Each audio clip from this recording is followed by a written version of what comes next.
Good morning সবাইকে। সকাল সকাল আজকে ফটাফট রান্নার কাজ শুরু করে দিয়েছি।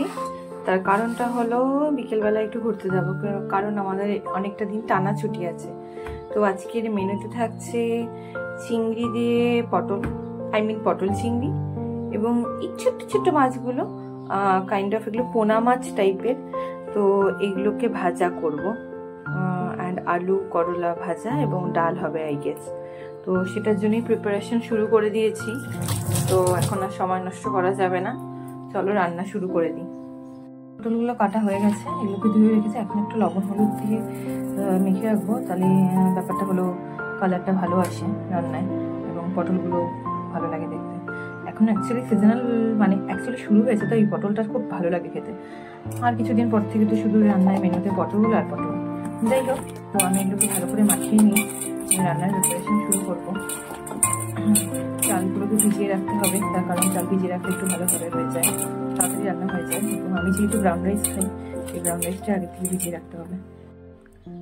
এখন কড়াইতে কিছুটা বেশি করে তেল দিব, দিয়ে আগে চিংড়ি মাছগুলো এবং পটলগুলো কিছুটা ভেজে নেব। যদিও ন্যাচারালি কম তেলই খাওয়া হয়, কিন্তু যেহেতু আজকে রোববার চিট ডে, মাটন আনার কথা ছিল, কিন্তু ঘুরতে যাবো বলে আজকে আর মাটন আনা হলো না। তো মাটন আজকে স্কিপ করা হলো। তো এখন আমি পটলগুলো এবং চিংড়ি মাছগুলো ভালো করে ভেজে নিচ্ছি। চিংড়ি মাছগুলোকে খুব হালকা আছে ভেজে নেবো, খুব বেশিভাবে ভালো লাগে না, কারণ নাহলে চিংড়ি মাছ শক্ত হয়ে যায়। তো হালকা 1-1.5 মিনিটের জন্য চিংড়ি মাছগুলোকে একটু ভেজে নেবো, একটু নাড়াচাড়া করে দিয়ে দেবো।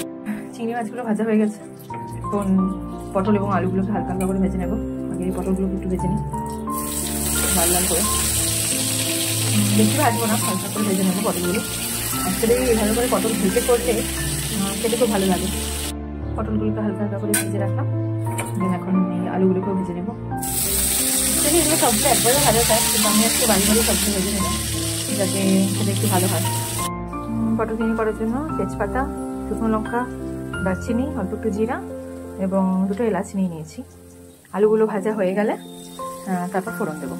এখন সমস্ত গোটা গরম মশলাগুলো ফোড়ন দিয়ে দেবো। কিছুটা নাড়াচাড়া করে ভালো গন্ধ বেরোলে, সুন্দর গন্ধ বেরোলে দেন কেটে রাখা পেঁয়াজ, রসুন এবং টমেটো বাটা দেবো। ছোটো ছোটো মিহি করে পেঁয়াজ কাটা, সেই পেঁয়াজটাকে দিয়ে দিলাম। পেঁয়াজটাকে লাল লাল করে ভাজা হবে। পেঁয়াজটাকে একটু ভালো করে ভেজে নেবো,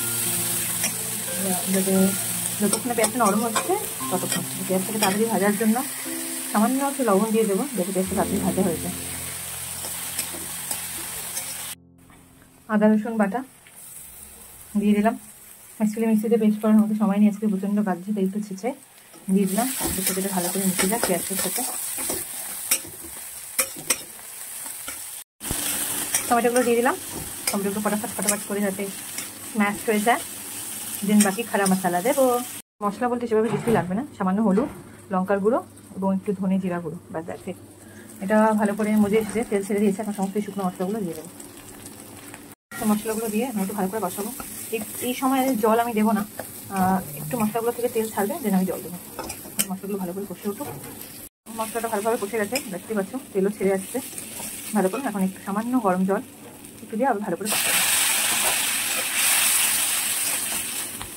অ্যাকচুয়ালি বিয়েবাড়িতে যেটা করে, সেখানে সিক্রেট ইনগ্রেডিয়েন্ট হিসাবে এখানে নারকেলের দুধ এবং পোস্ত বাটা দেয়, বাট আমার কাছে যেহেতু নারকেল নেই, তাই আমি সিম্পলভাবেই করছি, ঘরোয়াভাবেই। তো এই পরিস্থিতিতে বারবার করে অল্প অল্প করে জল দিয়ে মশলাটাকে ভালো করে কষিয়ে নিতে হবে।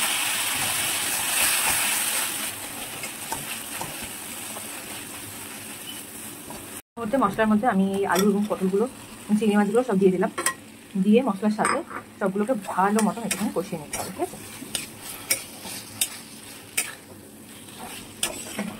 ভালো মতন কষিয়ে নিতে হবে, যাতে মশলাগুলো সব সাথে ভালো করে কষে গেছে সবজিটা। এখন সব কিছু ভালো করে কুকো হয়ে গেছে, এই দেখো ভালো করে সব কিছু কুকো হয়ে গেছে।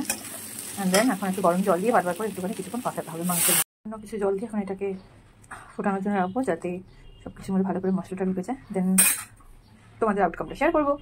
আর পটল চিংড়ি হয়ে গেছে, and trust me, it smells so good. আমার নাক বন্ধ, বাট তার সত্যি গন্ধটা খুব ভালো বেরিয়েছে। যাই হোক, পরে তোমার সাথে রিভিউ শেয়ার করবো। মোটামুটি হয়ে গেছে। তো নামানোর আগে আমি একটু সামান্য ঘি দিয়ে দেবো, সামান্য দিয়ে নামিয়ে ফেলবো। জুস বানানো হয়েছে, তোমার খিদা পেয়েছে। এখন এটা আমাদেরকে সামান্য নুন দেবো, যেহেতু আমার কাছে এখন বেশি নুন নেই, তো বাড়িতে নুন দিতে হলো।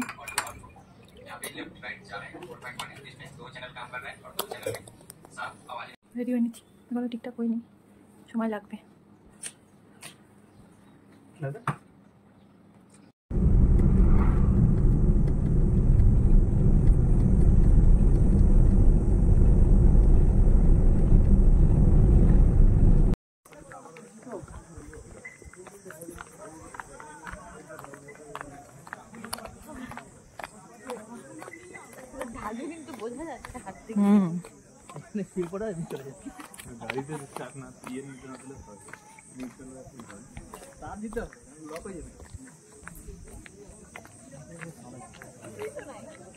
ওই দিক থেকে কিছু না, আগে যেতে হবে।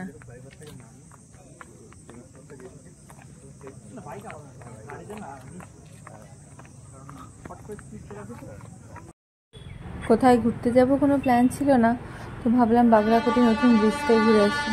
এবং জাস্ট দেখো চা বাগানের মাঝখানে ট্রেনটা যাচ্ছে এবং পড়ন্ত সূর্যে কি ভালোটাই না লাগছে।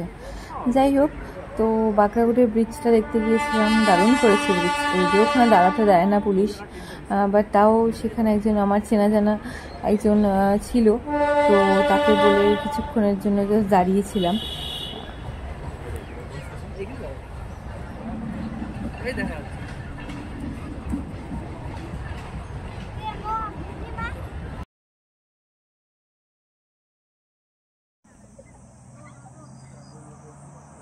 সত্যি কথা বলতে ওখানে দাঁড়িয়ে 1 মিনিটও মনে হয় দাঁড়ায়নি। যাই হোক, কিছু ফটো তুলে ফের আমরা বাড়ির উদ্দেশ্যে রওনা হলাম। তোমাদের সাথে আবার অন্য কোনো ব্লগে দেখা হবে। Tata, by.